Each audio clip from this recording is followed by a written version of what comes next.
Esta es una de las frases que muy inconscientemente nosotros a veces maquinamos. Merezco la eternidad. Nos consideramos a veces tan buenos, tan puros, tan santos, tan perfectos.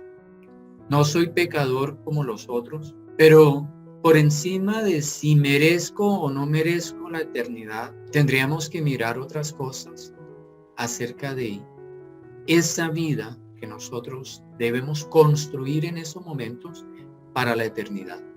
Indudablemente que la eternidad es un don de Dios, es un regalo de Dios. Independiente de mis obras, buenas o malas, hay una misericordia de Dios y es otorgar la salvación.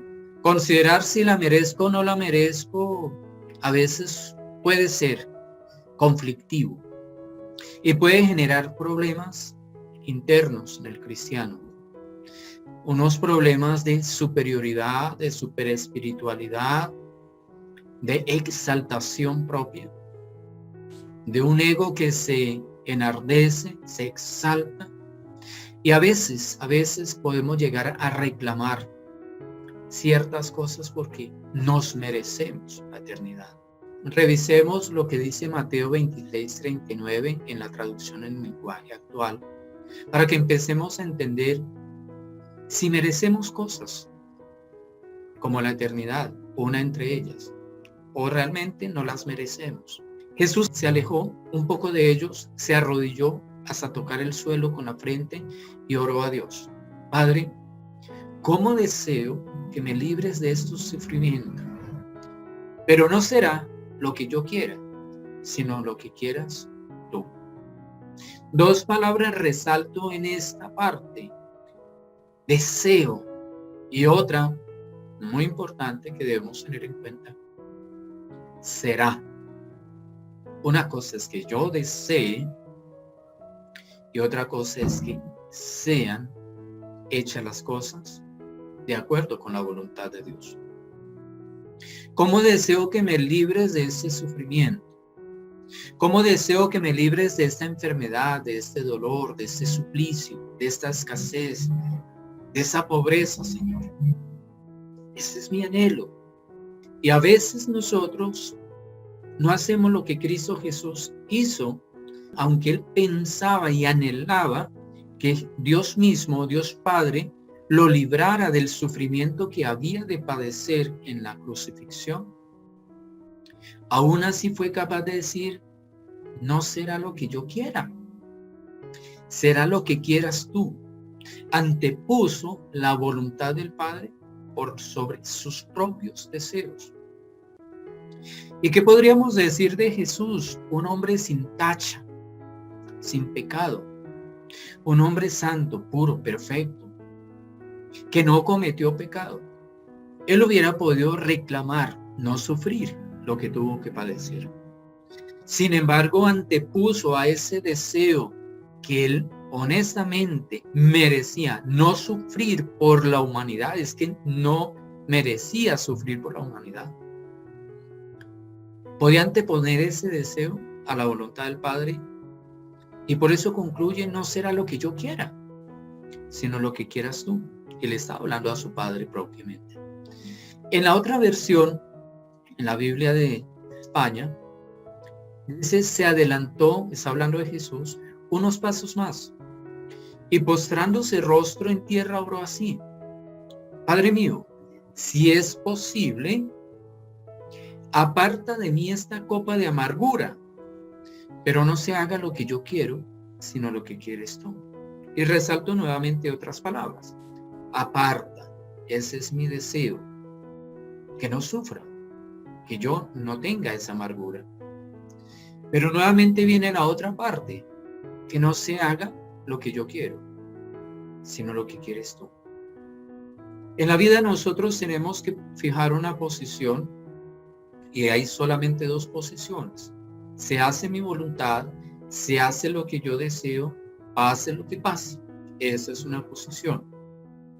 Me merezco trabajo, me merezco la salud, me merezco la familia, me merezco no sufrir esto. Me merezco la eternidad. Cuando fallezca, merezco ir al reino de los cielos. Eso es una posición. Pero la posición de un cristiano maduro que ha logrado madurez en el proceso de crecimiento con Cristo Jesús es expresarle al Padre lo que anhela. No puede ser hipócrita delante del Padre, ocultándole lo que hay en su corazón.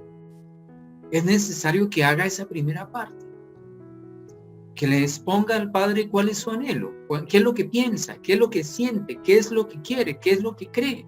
Pero el cristiano maduro debe anteponer la voluntad del Padre sobre la suya y terminar concluyendo: no se haga lo que yo quiero, que se haga lo que quieres tú. Al fin y al cabo será tu voluntad la que se imponga sobre la mía. Esa es la expresión de un cristiano que ha logrado cierta madurez espiritual. Quien no ha logrado esa madurez espiritual normalmente acude a la primera posición: reclamar, reclamar y reclamar. ¿Por qué estoy sufriendo? ¿Por qué estoy padeciendo esta enfermedad? ¿Por qué estoy pasando esta circunstancia? Si yo soy una persona que oro, si yo soy un cristiano, si yo soy un hijo de Dios, ¿por qué estoy así si yo todas las semanas acudo a estudio bíblico? Y empezamos a reclamarle a Dios. Eso es de una persona que aún está en su niñez espiritual, aún está consumiendo viandas y no está consumiendo alimento sólido. Pero el cristiano fuerte, firme en las cosas de Dios, es aquel que expresa: no se haga lo que quiero yo, sino lo que tú quieres, eso se haga, ¿no? Aquí tenemos algunos tragos amargos que vivimos en la vida, y son tragos verdaderamente amargos. Por un lado, la enfermedad. ¿Cuántos de nosotros sufrimos enfermedades? Y algunas muy complejas. Mi hermana, que es creyente, nos preparó un chocolatico con mucho amor y en determinado momento empezó a llorar. Se le desgranaron las lágrimas y le dije: ¿te golpeaste? Me dijo: no, es que no puedo mover los brazos como antes, no los puedo alzar y me duelen profundamente. Ella tiene un dolor muy profundo en los brazos, no le permite alzarlos, moverlos con libertad, porque el dolor es muy fuerte.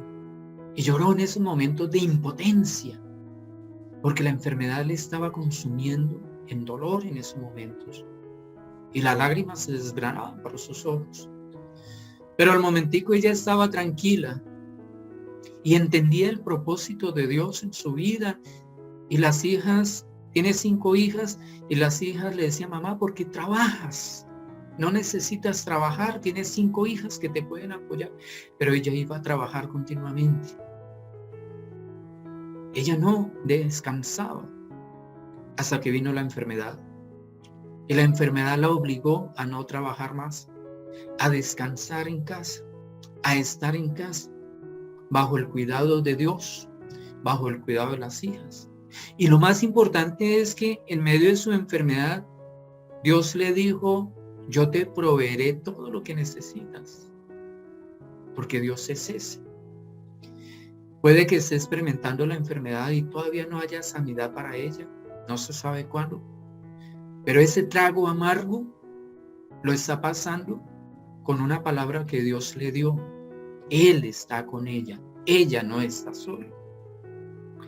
Hay otro trago amargo que nosotros vivimos y es la muerte. Se muere un ser querido, alguien a quien amamos y para el cual no estamos preparados que nos abandone. Qué duro es esa situación. Cuánto dolor produce en la familia. Un dolor desgarrador en muchas madres o en muchos hijos. No estamos preparados para eso y la amargura es profunda. Y tenemos que tomar ese trago, y en cristianos inmaduros empieza el reclamo. Y le empiezan a decir: pero ¿por qué te lo llevaste? ¿Por qué siendo tan joven te lo llevaste, padre? ¿Por qué no me llevaste a mí, que yo soy de mayor edad? ¿Por qué te lo llevaste a él? En el momento en que estábamos en el sepelio, se me acercó a mí el pastor que nos predicaba y me dijo, allá en esa tumba se encuentra el cuerpo de mi hijo y los ojos con lágrimas. Un hijo de 24 años falleció y produce dolor la muerte de un familiar, de un ser querido. Pero el gozo del Espíritu Santo es el que fortalece en esos momentos. Luego, son tragos amargos que podemos asumir en dos posiciones. Reclamarle a Dios, ¿por qué te lo llevaste? Es decir, ¿por qué no se hizo mi voluntad? ¿Por qué no me diste el gusto de continuar disfrutando de esa persona? O la otra posición, Señor, si tú te lo llevaste, se hizo fue tu voluntad y no la mía. Algo tú tenías especial para con él. Esa es otra posición que nosotros debemos pensar en determinado momento y cambiar nuestra forma de sentir y de pensar delante de Dios. Y otro trago amargo es la eternidad. ¿Y por qué hablo de un trago amargo la eternidad? Porque a veces nosotros decimos, es que yo soy salvo, yo cuando muera voy a entrar al reino de los cielos, me merezco la salvación porque he sido eso, porque he sido aquello, porque he hecho bienes, porque he dado de comer a los pobres, etcétera, etcétera. Seguramente yo tengo ganada la salvación.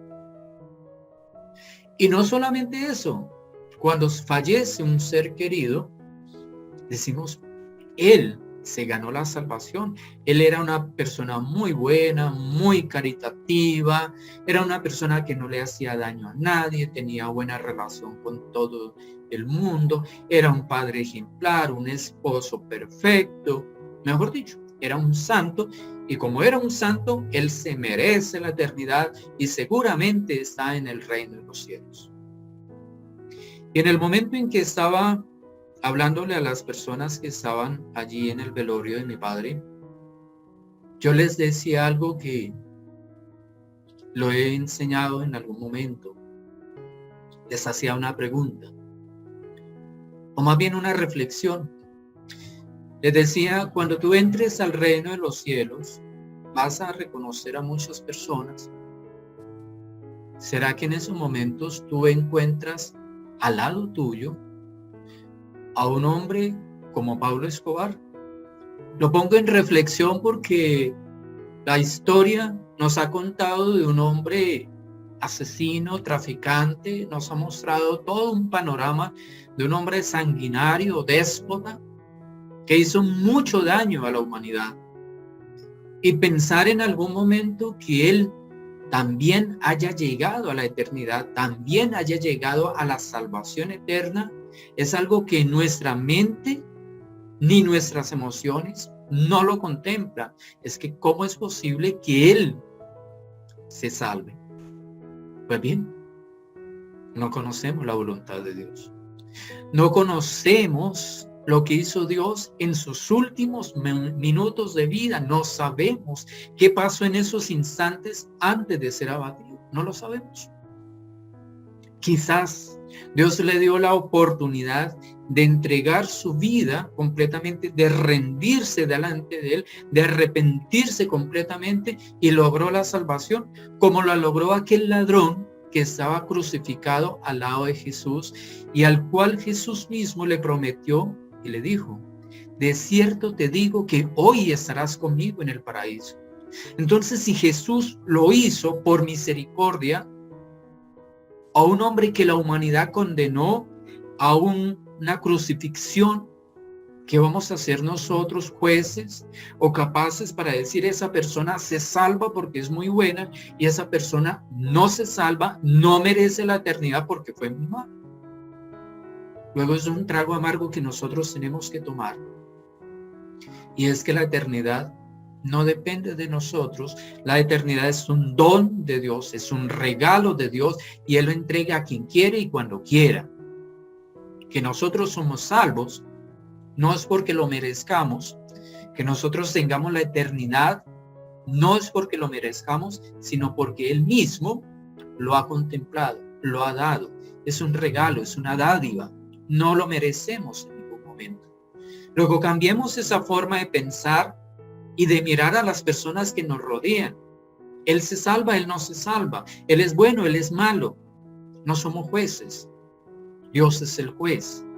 Pero aún siendo juez, Dios es el que tiene misericordia suficiente para perdonar, para salvar, para otorgar la eternidad a quien Él quiere.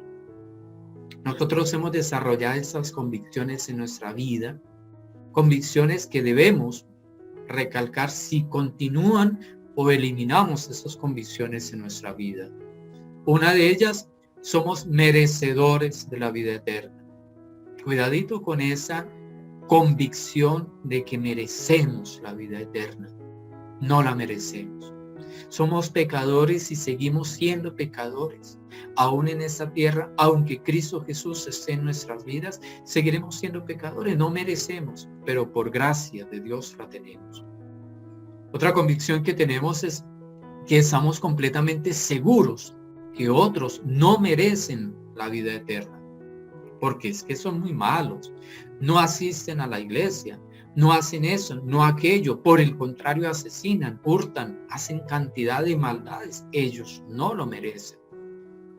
Cambiamos esa convicción porque no somos jueces. No tenemos la potestad de ser jueces. Dios no nos ha dado esa potestad. Que nosotros asumamos un papel que no nos compete es equivocado. Es un error muy grave nuestro y seguramente que no agradamos a Dios teniendo esa convicción en nuestras vidas. Hay otra convicción que tenemos: se merecen lo que están viviendo. Y es cuando contemplamos a nuestros enemigos o a las personas con las que tenemos enemistades y están pasando por situaciones adversas de enfermedad, de pobreza, etcétera. Y sentimos un fresco dentro de nosotros, una convicción es que son tan malos que se merecen lo que están viviendo. Esa es otra convicción que hemos desarrollado en nuestra naturaleza humana, pero que debe ser cambiada. Porque nadie merece sufrir, ni bueno ni malo. No es asunto de merecer. Se vive bajo esas circunstancias porque Dios tiene un propósito, Dios tiene un plan. No porque la persona que está enferma es pecadora, ni porque el que está sano es un santo. Cuando le preguntaban a Jesús acerca de este ciego, si era por culpa de él o de sus padres que habían pecado, esa era la convicción de los hombres, que la enfermedad es fruto del pecado. Pero eso no fue lo que les enseñó Jesús. Lo que les enseñó es que él estaba enfermo para que se cumpliera y se viera la gloria de Dios. Había un propósito específico detrás de eso. Concluyamos en esos momentos que nuestra verdadera oración, nuestros pensamientos más internos son esos. No será lo que yo quiera, sino lo que quieras tú. Que esa sea nuestra oración de ahora en adelante, cuando enfrentemos una crisis, una enfermedad, un dolor, una escasez. De pronto no hay alimento en esos momentos, de pronto no tengo con qué vestir. Alguna circunstancia, la ponemos delante de la presencia de Dios, oramos por eso, expresamos a Dios nuestros anhelos, pero concluimos con esto: no será lo que yo quiera, sino lo que quieras tú. Oremos entonces. Bendito Padre, gracias por expresarnos tu enseñanza, tu palabra en esos momentos.